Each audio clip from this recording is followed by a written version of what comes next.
Fin, puisqu'on a été assez long dans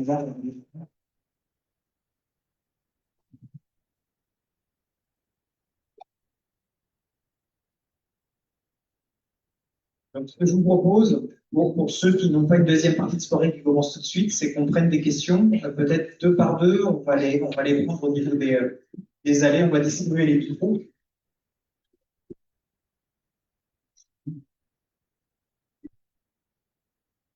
Alors, n'hésitez pas, en posant vos questions, à dire qui vous êtes et d'où vous parlez. Ça peut donner un peu un sens aussi à la question. Merci. Bonsoir, bonsoir, Luc Billard, je travaille à la région Occitanie, plutôt dans le champ de l'adaptation au changement climatique et de la biodiversité. Alors moi, ce que ça m'inspire, c'est que j'ai l'impression que cette frénésie autour de l'agrivoltaïsme, elle n'a pas eu fait. On a voulu sanctuariser les terres agricoles et donc on interdit le PV au sol. Et donc ça génère une espèce de fuite en avant, une fuite en avant technologique, parce que tout ça, c'est par des capteurs pilotés par l'IA, etc. Donc, une fuite en avant capitalistique, ça coûte une fortune. Une fuite en avant réglementaire, parce que pour encadrer ça, on vient à exiger des parcelles tests pour comparer, il faut des délires supplémentaires. Et qu'au final, on se rend bien compte que tout ça ne trouvera jamais sa rentabilité, ou alors à dégrader l'un ou l'autre. Enfin, voilà, c'est quelque chose même si ça peut avoir un sens agronomique, on ne voit pas d'un point de vue économique comment ça peut se rentabiliser. Alors moi, je me demande, pourtant ça me coûte de dire ça, mais si la bonne solution, finalement, c'est pas si le modèle vertueux, c'est d'avoir la production à la ferme, en autoconsommation, avec le revenu qui revient à l'agriculteur, est-ce que la bonne solution, c'est pas d'autoriser du PV au sol, low-tech, low-cost, sur X% de la surface de l'exploitation, voilà, sur des délaissés agricoles, des terres non productives, des prairies sèches, pour réduire voilà, le coût d'amortissement, le retour sur investissement de tout ça, et que ça bénéficie vraiment à l'agriculteur et à son revenu. Je réponds. C'est deux par deux, quoi. Deux par deux. Peut-être répondre au fur et à mesure. Peut-être répondre au fur et à mesure. Je pense que c'est peut-être plus simple quand même de garder en tête la question. Ça peut expliquer bien. Pose la seconde question. Qui n'en est pas une. Oui, donc pour moi, l'objectif de cette soirée d'information n'est malheureusement pas atteint, parce que en fait, les organisations opposées à l'agrivoltaïsme industriel n'ont pas été invitées. Donc la Confédération paysanne, le syndicat INRA Sud, et ainsi que les associations nationales, quoi, genre photorévolté, etc. Quoi. En fait, ce soir, on a plus ou moins que des pro-agrivoltaïsme. Je pourrais détailler, mais je ne vais pas le faire pour aller plus vite. Et en fait, ce que je voulais dire, c'était que en fait, la stratégie nationale de bas carbone en fait, prévoit, certes, d'augmenter de 25%, je crois, à 55% à l'horizon 2050 la production d'électricité. Donc, c'est un gros pas qu'il faut faire, effectivement. Mais, en même temps, de réduire cette consommation d'énergie totale de 40%, c'est ce qu'on peut appeler la sobriété. Et ça, personne n'en parle, quoi. Et comme d'habitude, on se précipite sur la production, sur produire plus. Donc là, dans le terme, on va aller grignoter sur les terres agricoles.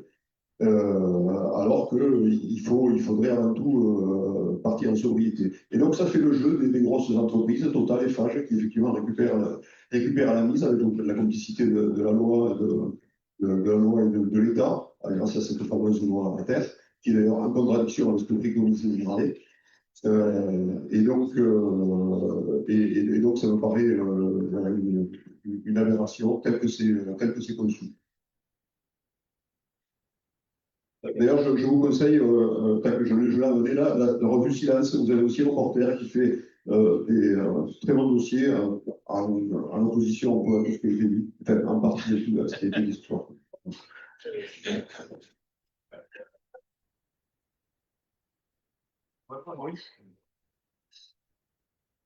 Je prends juste la remarque de la sobriété. Moi, je suis largement pour la sobriété, c'est-à-dire de réduire nos émissions de gaz à effet de serre pour s'adapter, pour atténuer le changement climatique.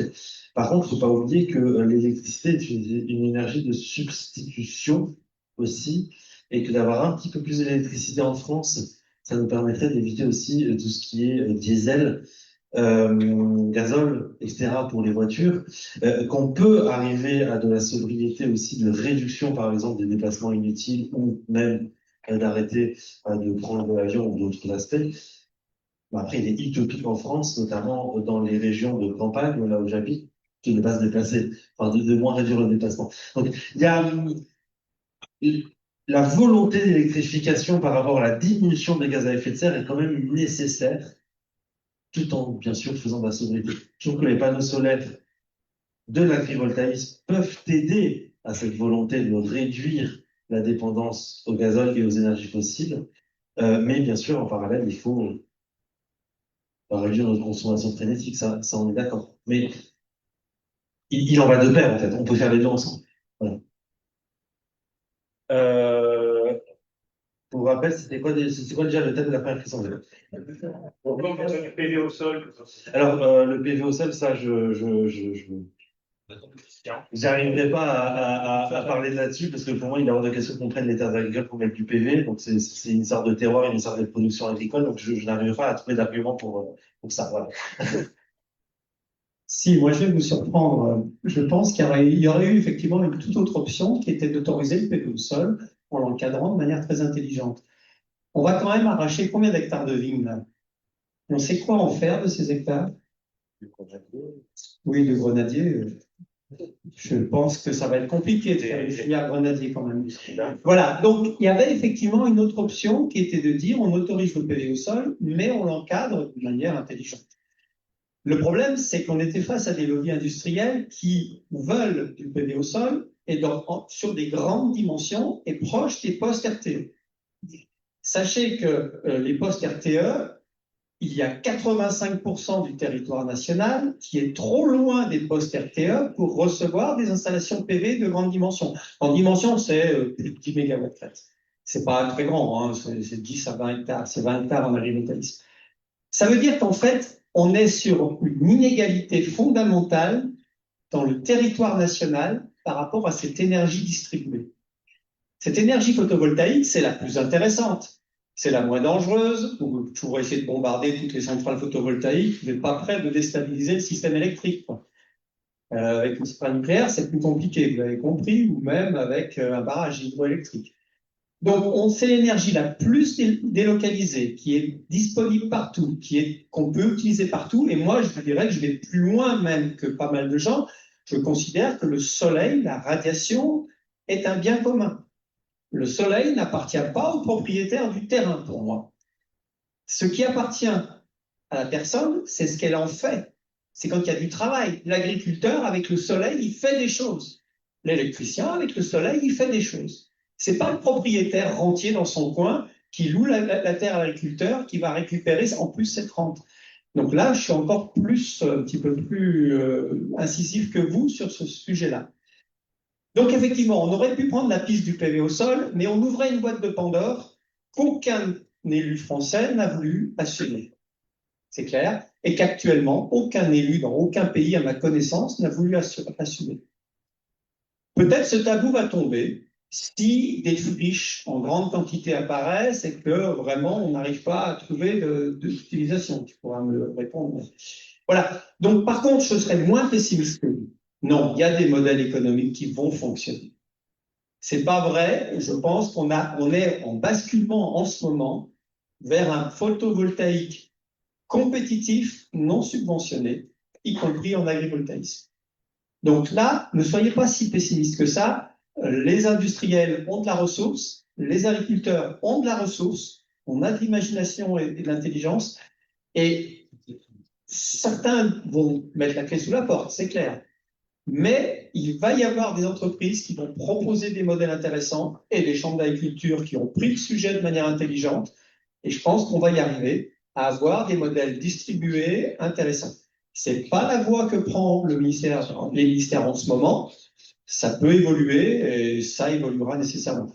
Mais aujourd'hui, c'est quand même le PV qui est l'électricité la moins chère. Hein. Y compris dans les derniers appels d'offres de la CRE, c'est des projets agrivoltaïques qui ont été les mieux disants, qui ont été classés premiers. Donc non, je ne suis pas aussi pessimiste que vous. Bien sûr. Merci. une précision, c'est que il y a un mal français, en fait, c'est le jacobinisme.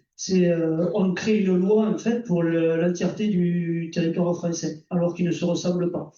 Nous, on lutte tous les jours, en fait, pour que la gestion de l'agriculture redevienne locale et que chaque région, en fait, ait sa propre agriculture, sa propre gestion de politique agricole.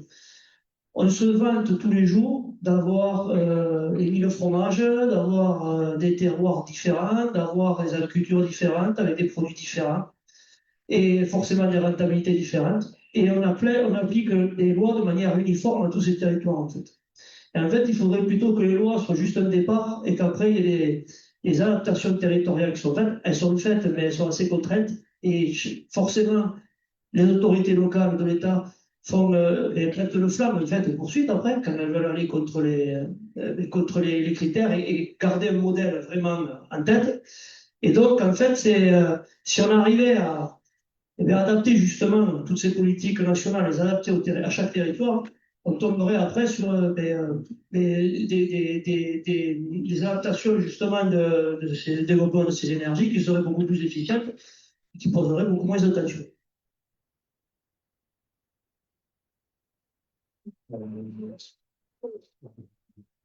Alors, moi, je vous avoue que l'agriculture au sol, l'agriculture PV au sol, désolé, je suis fatigué, il est tard, ça me fait un petit peu peur et je vais peut-être m'opposer à ce que tu as dit, Christian. Enfin, pour moi, ça me paraît, il est hors de question dans ma conception. Je vais peut-être être un peu borné, là, je vais faire mon vieux, mais hors de question qu'on mette des panneaux solaires sur des terres qui peuvent être productives, même si elles sont peu productives. Parce que ce qui me gêne, c'est que là, si on arrache des vignes dans le sud de la France, si on met des panneaux solaires, on condamne ces terres pour des dizaines d'années, en fait. Peut-être que derrière, il va y avoir, je sais pas, un nouvel élan, on va dire, sur la grenade, je sais pas, ou l'olive. Enfin, moi, je suis peut-être plus optimiste enfin, j'ai peur qu'on condamne et que ce soit un peu un monde de requins. Enfin, moi, je vois le monde énergétique comme un monde de requins. Et c'est-à-dire que si on a des terres viticoles qui disparaissent, ils vont tous venir là. Moi, je veux t'appeler pour mettre des panneaux. Ça me fait un peu peur, j'avoue. Je veux blesser personne dans tout ça, j'ai l'impression d'être le seul à être pas pour l'agriculture au sol. Et puis, autre point, si vous voulez faire l'agriculture, des panneaux sur l'agriculture au sol, mais d'abord, on a des friches industrielles partout, on a des toits, on a des parkings. Faites-les là-dessus, s'il vous plaît. Là, il faut que je réponde là-dessus. Parce que là, excusez-moi, c'est une idée reçue qui est fausse. Effectivement, on a des toits, on a des parkings, on a des friches industrielles. On n'a pas tant de friches industrielles que ça. J'ai été dans une vie précédente président d'établissement public foncier d'Occitanie en tant que conseiller régional.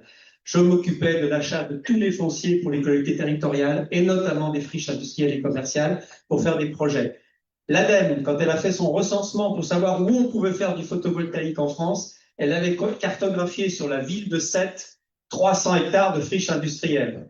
Quand j'étais président de l'EPF, on s'est intéressé à ces 300 hectares de friches industrielles à Sète.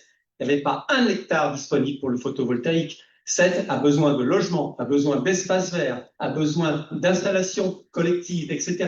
Ce n'est pas vrai que les friches industrielles vont nous permettre de faire beaucoup d'énergie. On a utilisé les plus faciles jusqu'à maintenant. Celles qui restent sont plus compliquées à mettre en œuvre. Et quand on veut faire du PV sur toiture, alors là, on explose les coûts. Ça veut dire qu'il faut que vous acceptiez de payer l'électricité beaucoup plus cher. C'est toute l'ambiguïté du problème. Et c'est pour ça que le PV sur toiture, c'est de l'autoconsommation. Il faut l'autoconsommer. Il y a un exemple magnifique, c'est le Pakistan. Le Pakistan, il y a encore 3 ans, avait un réseau électrique catastrophique. Même à la capitale, à Karachi, c'était il y avait des coupes d'électricité 6 heures par jour, etc. Comme il y a eu la surproduction de panneaux photovoltaïques en Chine, la Chine a bradé les panneaux. Depuis 2 ans, vous avez remarqué, ça ne vaut plus rien. Le Pakistan a investi massivement dans les panneaux photovoltaïques et a réparti les panneaux dans toute la population. Aujourd'hui, il y a de l'autoconsommation en PV au Pakistan partout et le système électrique est redevenu stable. Ça s'est fait en 3 ans. C'est incroyable avec le photovoltaïque, la vitesse à laquelle on peut renverser des tendances et faire des choses assez extraordinaires. Donc, c'est pas du tout le cas avec le nucléaire. Le nucléaire, ça demande des temps de développement considérables, avec des hypothèses très compliquées. Aujourd'hui, on bénéficie, alors les Chinois, c'est un problème, on est d'accord, mais alors, ils ont fait des trucs, hein, en divisant par 10 les prix des panneaux photovoltaïques, ils vont sauver la planète. Je veux dire, c'est incroyable ce qu'ont fait les Chinois. Moi, j'ai visité des usines, c'est monstrueux, c'est des usines entièrement automatisées, il y a que des robots, il y a 10 ingénieurs pour faire tourner une usine gigantesque.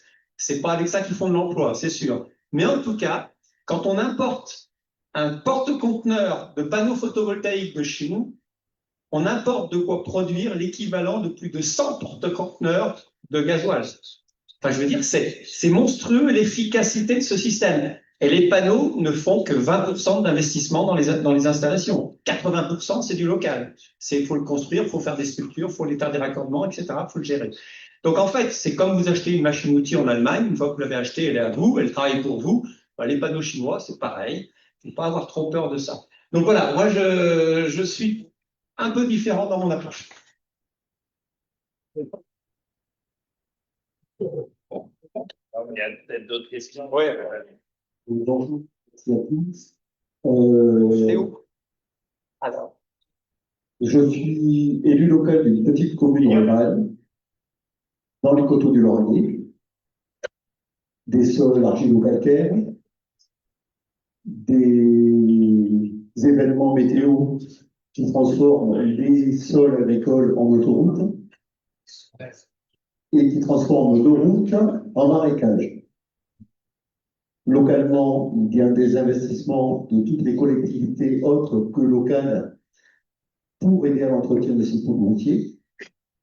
Nous avons donc un problème structurel ici, qui est la dégradation agronomique des sols, perte de l'humus, le CH n'est plus qu'un souvenir émouvant. Je sais, j'ai déjà abordé ce sujet à la Chambre, où on m'a poliment demandé de ne pas dire que les sols agricoles se barrent.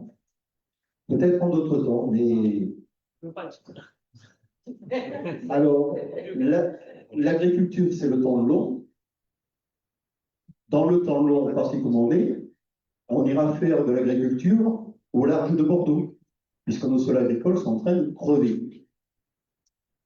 En tant qu'élu et agriculteur, la seule manière de sortir de cette spirale de la minéralisation des sols, de l'instabilité des sols et de leur perte irrémédiable, lorsqu'on arrive à la terre blanche ici à la Marne, on est parti pour des décennies, voire des siècles, avant d'avoir à nouveau un sol organique. C'est l'élevage. Après un début d'exposé où on nous a réellement présenté le temps long, des perspectives ouvertes, les évolutions climatiques, j'ai été assez déçu de la tournure compris des choses, où on nous proposait juste un avant-après, avant le photovoltaïque, tout de suite après. Est-ce qu'on va perdre 5%, est-ce qu'on va perdre 10%? Moi, aujourd'hui, en tant que professionnel et en tant qu'élu, je ne sais plus comment maintenir les sols de ma commune. Et je n'ai trouvé personne pour me proposer une solution, si ça n'est de dire, passons à la pâture, passons à des petits élevages, en sachant que dans le temps long, les grandes cultures aujourd'hui mises en terre ne seront plus valides. Donc, il est urgent aujourd'hui de déjà réorienter l'agriculture. Et j'apprends aujourd'hui que, bien entendu, un projet portant sur des brebis serait retoqué parce que, entre nous, ce n'est pas sérieux. Peut-être au fur et à mesure, je pense aussi simple. Je veux bien répondre sur cette question. Donc déjà, il y a plein d'enjeux en matière agricole. Il y a certes l'enjeu de l'énergie, l'enjeu des changements climatiques, l'enjeu de l'érosion. Vous avez toujours tout à fait raison, monsieur le maire. D'ailleurs, il n'est pas rien fait en la matière. Au niveau des comités locaux de l'eau, à l'échelle du territoire de Sage, il y a des actions qui sont identifiées. Il y a une cellule d'accompagnement technique érosion qui a été mise en place par la Chambre de l'agriculture, l'agence de l'eau, avec l'appui des services de l'État, pour essayer de traiter ce sujet. Donc ce sujet, il n'est pas minimisé, il est identifié. Ce que je veux dire, c'est que par rapport au débat d'aujourd'hui, par rapport au sujet de l'agrivoltaïsme, cela a été dit, l'agrivoltaïsme, ça va pas être une solution générale pour régler l'érosion des sols. Pourquoi? Parce qu'on va pas couvrir toutes les zones où il y a des sols nus avec des panneaux photovoltaïques pour les protéger contre les érosions et voire même, parce que un des enjeux de l'instruction des permis de construire, on les instruit aussi au titre de la loi sur l'eau. On se rend compte que dans les enjeux à forte pente, des panneaux peuvent provoquer une accélération de l'eau qui arrive encore plus vite sur les sols, qui provoque encore plus d'érosion, encore plus de ruissellement, et ça peut avoir un facteur aggravant. Donc, ce que je veux dire, c'est que le sujet de l'érosion, il est important. Il y a une érosion des sols globale. C'est un enjeu, je suis d'accord, qui n'est pas assez traité aujourd'hui. Il me semble que le sujet de l'agrivoltaïsme, c'est un sujet qui est un peu déconnecté de ça, parce qu'il traitera, dans le meilleur des cas, ça a été dit, peut-être 2% des surfaces agricoles, et si c'est le cas, ce serait déjà énorme. Donc voilà, il faut voir, et les sols et les surfaces qui ont besoin d'un regard vis-à-vis de l'enjeu de l'érosion des sols, c'est beaucoup plus que 2%, malheureusement. Et donc, en fait, il faut réfléchir plus système d'exploitation, revenir au principe de l'agroécologie tel que ça avait été défini, couvert permanent des sols, y compris en hiver. Est-ce qu'on réimplante des réseaux de haies? En fait, c'est ça qu'il faut faire pour essayer de préserver les sols. Et finalement, l'agrivoltaïsme là-dedans, c'est un peu, à mon sens, c'est pas le lieu de poser cette question parce que ça ne sera pas la solution, l'agrivoltaïsme. C'est votre position. Moi, ce que j'ai entendu aujourd'hui, venant de la Chambre, c'est que, je cite, un obstacle sur un champ, c'est du rendement en moins. Et c'est exactement ce qui nous a mené, entre autres, à notre situation actuelle. Nous sommes en coteau, des obstacles en moins, on en a viré beaucoup. Et c'est effectivement, c'est du rendement en plus, mais en bas de coteau. On est d'accord? Le fait, et après je vais passer la parole à ma voisine qui a eu la gentillesse de me repasser le micro. Aujourd'hui, le fait que le photovoltaïsme, l'agrivoltaïsme, ne réponde pas à tous les besoins, j'en suis conscient. Mais si on me dit 2%, on ne va pas s'embêter à régler 2% du problème. Au contraire, ils sont précieux, ces 2%. Il faut les mobiliser là où la perte peut être irrémédiable, pas où la perte est temporaire. Et la chose la plus irrémédiable en agricole, et ça restera toujours, et je rejoins M. Zaka, lui par l'usage, moi par la nature du sol, c'est quand le sol n'est plus cultivable, quand il est perdu, il est perdu. Et c'est définitif à l'échelle humaine. Si je peux me permettre, les problèmes d'érosion qu'il y a dans l'Ouraguais, moi, malheureusement, ça fait déjà plus de 25 ans que j'étais à l'école. On faisait des études de milieu, on allait dans l'Ouraguais, c'était déjà le cas. Donc c'est quelque chose qui est... Mais ça n'est pas une habitude pour autant. Mais qui est-ce qui vous a parlé d'habitude? Ce que je vous dis, c'est que seulement ce qui s'est passé dans l'Ouraguais, c'est une pratique qui a été intensive depuis les années 70 et on a tué les terres une bonne partie de ces coteaux. Ça, on le sait, on est tous d'accord. Après, vous venez chez moi dans ma zone, on a une moyenne de champ de 5 hectares, 5 à 6 hectares. Parce que notre zone, elle est comme ça, ni plus ni moins. Et oui, quand on a des obstacles dans les champs, c'est un problème. On préfère les avoir sur les bords. De là, après, à faire des extrapolations, à parler de champs de 50 ou 100 hectares, c'est encore autre chose. Donc, c'est pas du tout ce qu'on dit. Donc, il ne faut pas interpréter non plus tous nos propos. Et il y a une réalité pour chaque zone. Là, j'y reviens à chaque fois. Bon, pour en finir, après, je vais passer la parole. Merci. Ne pas ouvrir l'élevage avec la même liberté d'accès que les grandes cultures à des implantations agrivoltaïques est un non-sens pour l'avenir.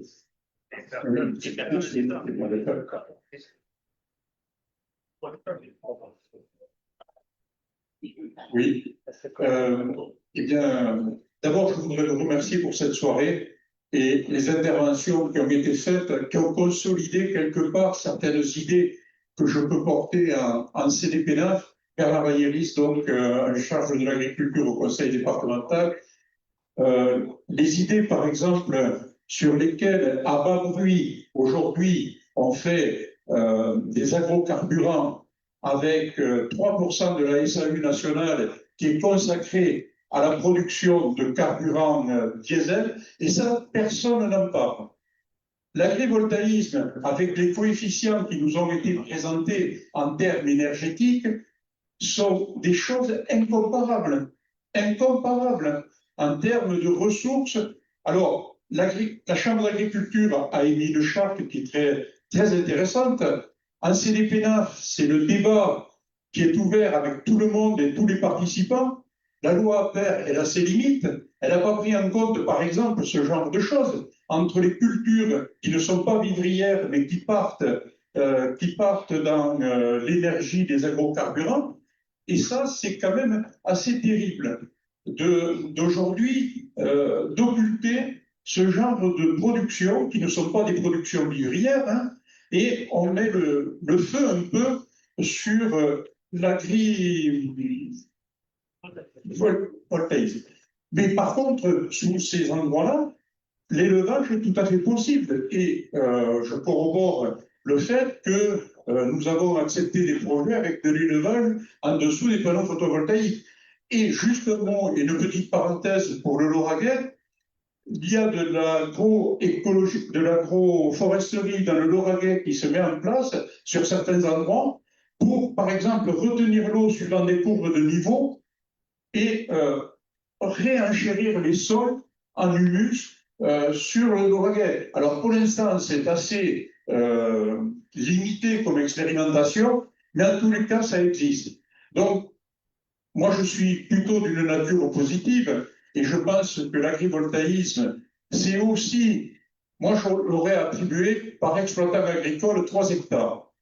3 hectares par an, et ils se regroupent pour créer un projet collectif. Et ça peut rejoindre le projet de la Chambre d'agriculture, ce qui fait qu'in fine, à leur retraite, ça leur double leur retraite aux agriculteurs. C'est pas non plus innocent. Enfin, je veux dire, on traite de production agricole, on traite d'humains, et quand on voit aujourd'hui les problématiques du monde de l'agriculture, il est important de se soucier de ça. Et en plus, collectivement, on crée de l'énergie pour l'ensemble des citoyens. Après, il faut le réguler sur les implantations, le dimensionnement global, et ça me paraît, aujourd'hui, la CDPNA le fait, pas de façon très simple. Hein. Je peux vous dire que c'est pas forcément une instance où on se réjouit tout le temps. On est tout le temps entre un projet qui est porté avec certains agriculteurs qui ont bien négocié avec des intervenants à 5 000 € l'hectare par an, de revenus, et d'autres un peu moins, mais moins impliqués aussi. Donc, tout ça fait que l'agrivoltaïsme, vous nous l'avez dit, et dans l'évolution du climat, ça ne sera pas la solution. La solution, elle ne sera pas unique, elle sera multiple, elle sera composée d'agroécologie que nous portons très fortement aussi au département. Voilà. En tous les cas, il y a de l'espoir. Vous nous l'avez montré. Il y a une richesse qui est à obtenir de l'agrivoltaïsme, mais sans en faire non plus l'alpha et l'oméga du devenir de demain de l'agriculture.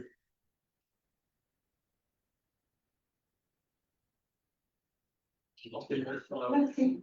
Enfin, une fille. Je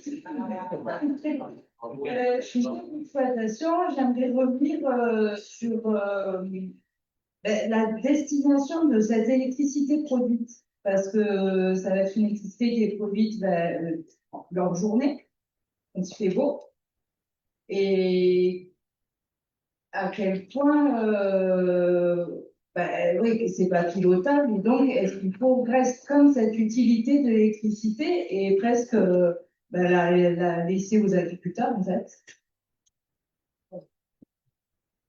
Là, c'est la question du stockage en fait sur le site, si je me trompe pas. Moi, j'ai par exemple 18 panneaux solaires chez moi. Et du fait que le prix de revente de l'électricité sur le panneau solaire sur toit a baissé quand on le revend, et ben en fait, il était plus rentable d'avoir des batteries à domicile pour stocker l'électricité produite et donc l'utiliser en fait toute la journée, le vendre le moins à EDF. Et puis moi, j'utilise derrière pour éventuellement charger une voiture, éventuellement, un truc à la maison. Ça demande beaucoup, énormément de ressources. C'est inatteignable. En combien de temps on peut mettre des batteries dans toutes les maisons, chacun sa voiture électrique? Enfin, quand même, il faut. Ce sont des objectifs qui sont atteints quand même pour la décarbonation de notre activité, des objectifs sur plusieurs dizaines d'années. Alors, on est d'accord sur la sobriété et tout ça, mais il y a quand même des éléments qu'on doit engager pour décarboner sur le long terme. C'est-à-dire qu'une batterie stockée, par exemple, chez un particulier ou une voiture achetée électrique, si on en a les moyens, eh bien, sur le moment, ça va consommer du carbone, mais sur le long terme, par l'usage de cette voiture, ça diminuera la consommation de carbone si cette voiture aurait été au gazole. Enfin, voilà. Après, le débat ne va pas porter sur les gaz à effet de serre. Pour moi, le débat va porter sur les métaux rares, les terres rares, et qu'on décale derrière le problème du climat sur la dépendance à des ressources d'autres pays ou carrément l'exploitation d'autres pays pour les ressources. Ça, par contre, j'en suis conscient, je suis pas compétent par contre pour répondre là-dessus. Oui, vous posez un problème qui est plus général, c'est pas vraiment l'agrivoltaïsme, c'est le problème de comment on intègre le photovoltaïque et l'éolien dans le mix énergétique. Actuellement, on est face à une explosion du photovoltaïque depuis 2 ans, qui a créé cette situation de prix négatif que vous connaissez peut-être en journée, ce qui fait que beaucoup d'installations photovoltaïques sont obligées d'arrêter leur production au moment où elles produisent de plus, ce qui diminue considérablement la rentabilité des projets pour les développeurs. Donc c'est un problème qui est global, qui n'est pas spécialement lié à l'agrivoltaïsme. Les solutions, on les a, et elles vont venir progressivement se mettre en place. Je cite souvent l'exemple de la centrale de la STEP, la station de stockage d'énergie par pompage d'Émosson, qui se trouve dans la baie de Chamonix, enfin à la frontière franco-suisse. Cette station, qui a été inaugurée il y a 3 ans, stocke toute la journée de l'eau dans le lac du Haut-Émosson avec toute la production photovoltaïque suisse. Et permet aux heures en soirée, elle a 6 turbines qui ont une puissance équivalente à un réacteur nucléaire. Elle réinjecte en soirée pratiquement toute la production photovoltaïque suisse sur le réseau suisse en soirée. Ce genre d'exemple, on vient d'apprendre aujourd'hui qu'une société a obtenu le marché de faire une STEP en Corse qui va stabiliser tout le réseau corse et tout le photovoltaïque corse va pouvoir être stocké de cette manière-là. Giga, c'est minable. Pardon? Un giga, c'est. Un giga quoi? Un gigawatt, c'est minable. Bah, c'est un réacteur nucléaire, oui, c'est peut-être minable, mais c'est vous qui me dites. C'est pas. Je vous indique simplement une chose, c'est que cette période de prix négatif, d'excès d'électricité en journée est très temporaire. Dans 3 ou 4 ans, ça aura disparu. Pourquoi? Parce qu'on a l'électrification qui est en cours, les data centers qui arrivent, et qu'on va complètement passer dans un autre monde dans 3 ou 4 ans. Et par ailleurs, là, je voudrais être un peu rassurant sur les batteries, la technologie des batteries évolue énormément. Le principal fabricant seul de batteries du monde chinois vient de lancer sur le marché les premières batteries sodium, qui ne font appel à aucune terre rare, aucun élément, et qui sont entièrement recyclables. Elles sont encore plus chères que les batteries lithium, j'en conviens, il faudra 10 ans pour qu'elles soient au même niveau, mais on a des pistes là-dessus. Voilà. Donc non, le stockage, on sait le faire, on saura de plus en plus le faire, et aujourd'hui, beaucoup de spécialistes disent le photovoltaïque n'est plus intermittent. Le photovoltaïque permanent est à notre portée dans très peu d'années, 2-3 ans.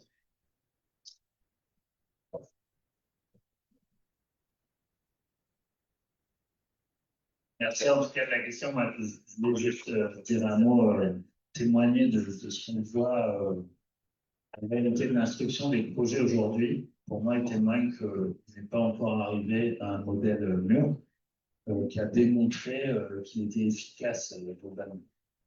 Et votre question, madame, merci d'avoir posé, elle me fait penser au fait, que je voulais vous dire ce soir, qu'aujourd'hui, il y a plein d'endroits où le réseau électrique est saturé et où il devient impossible en fait d'implanter des projets photovoltaïques. Pourquoi? Parce qu'on raisonne le photovoltaïque à grande maille, où on veut forcément l'injecter à l'ancienne. À l'époque, on avait des centrales nucléaires, etc. On veut injecter ça dans des gros tuyaux et on veut considérer que ça va marcher comme ça le réseau électrique.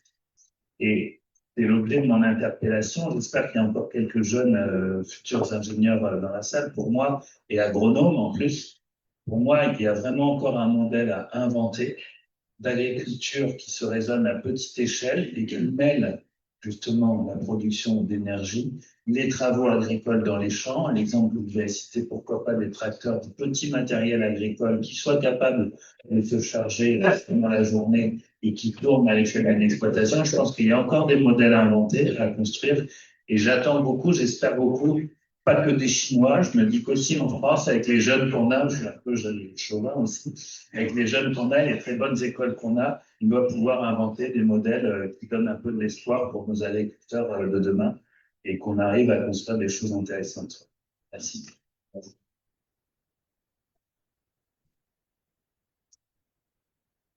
Bon, je vois que l'heure tourne impitoyablement, il est 22 heures. On a peut-être de l'espace pour prendre une dernière question. Est-ce que quelqu'un a une dernière question? Sinon, on lève la séance. Ah, pardon. Cécile, bonsoir. Moi, je suis chef de projet R&D agroclimat chez PSE. Donc déjà, merci, Monsieur Duprat. La période de rendu des résultats est une grosse période pour mes collègues de l'expérimentation. C'est important et ça nous tient à cœur parce que forcément, quand on a construit nos premières centrales, on n'a pas fait plus de 12% de rendement. Forcément, on apprend, on évolue et on progresse et c'est très important pour nous. Merci encore. Et ma question, elle est sur un sujet qu'on n'a pas forcément beaucoup abordé, c'est au niveau du paysage, parce que l'agriculture française, c'est pas seulement une production, c'est la vie des agriculteurs, mais c'est aussi les paysages et l'intégration paysagère des projets est pour moi très importante, et notamment sur le sujet batterie, parce qu'aujourd'hui, en effet, c'est quelque chose qui se développe, mais c'est aussi complexe à intégrer au niveau paysager. Donc, je voulais savoir, vous, quel était votre avis sur l'intégration paysagère des projets agricoles? Ça, c'est moi qui aime bien en parler en général. J'en parle souvent des paysages avec quelques diapos sur le paysage. J'avais inauguré un centre de panneaux solaires au-dessus de maraîchage sur sol sableux dans les Landes par Valorem, donc c'est certainement vos concurrents. Et ils m'avaient demandé qu'est-ce que j'en pensais quand ils avaient montré une vue aérienne en 3D de la simulation. J'aurais dit, moi, ce que j'en pense, c'est que là, je vois un sol exposé au soleil, du sable, en plus ça chauffe plus, et des panneaux solaires. Ok, il y a des serres en dessous. Mais vous pouvez pas mettre un peu d'olivier autour de la parcelle pour couper le vent qui passe en dessous, éviter un peu l'évapotranspiration, peut-être un petit peu masquer de la route ces panneaux solaires qui donnerait une acceptabilité sociale si on intégrait la plantation d'arbres, de framboisiers, peut-être de cassissiers, d'arbustes, autour dans un paysage, en fait, dans un terroir, dans un écosystème. Et en fait, depuis, Valorem a réfléchi justement à intégrer, alors dans les simulations 3D et sur le terrain, de planter en plus par leurs moyens des arbres autour de la parcelle pour pas que le vent passe en dessous des panneaux, pour limiter l'évapotranspiration, peut-être maîtriser un peu mieux le microclimat de la parcelle. Ça m'est cher à moi. Je sais pas si vous voulez compléter, mais en tout cas, moi, ça m'est important le rôle de l'arbre dans aussi la lutte contre le changement climatique et la maîtrise du microclimat des parcelles. Oui, moi je crois que c'est un aspect important qui n'a pas été abordé ce soir et je suis d'accord avec vous qu'on aurait dû inviter peut-être un opposant, enfin quelqu'un d'un collectif qui s'oppose à des projets, qui nous aurait donné ce point de vue-là. Moi, il me semble que notre regard sur le paysage évolue beaucoup. C'est sûr qu'aujourd'hui, quand on voit une installation photovoltaïque dans un paysage agricole, on trouve ça horrible. Même moi. Mais est-ce que vous pensez pas que, est-ce que vous remarquez encore les pylônes électriques? Les pylônes électriques, c'est horrible. Et on les a complètement intégrés. Les enfants les dessinent même quand ils dessinent un paysage. Là, on est sur des choses un peu subjectives. L'important, c'est de se dire que des panneaux, il n'y en aura pas beaucoup. Ils seront assez rares dans le paysage. On les verra peu. Et par contre, ce qui est clair, c'est qu'il ne faut pas qu'il y ait des projets où les gens ont les panneaux sous leurs fenêtres. Ça, c'est pas acceptable. Il faut, la campagne est bien assez grande pour qu'on ne foute pas des projets juste sous la fenêtre des gens, quoi. Les projets ne devraient pas être visibles depuis les zones habitées. Voilà. Et faire des haies autour, c'est une très bonne solution. Ça concilie plein de choses bon, il y a, en agroécologie. Donc voilà, il y a, je pense, des solutions, mais je pense qu'effectivement, la parole des opposants n'a pas été assez exprimée ce soir. Je peux me faire leur porte-parole, mais on ne va pas tout faire en Voilà. Merci. Merci.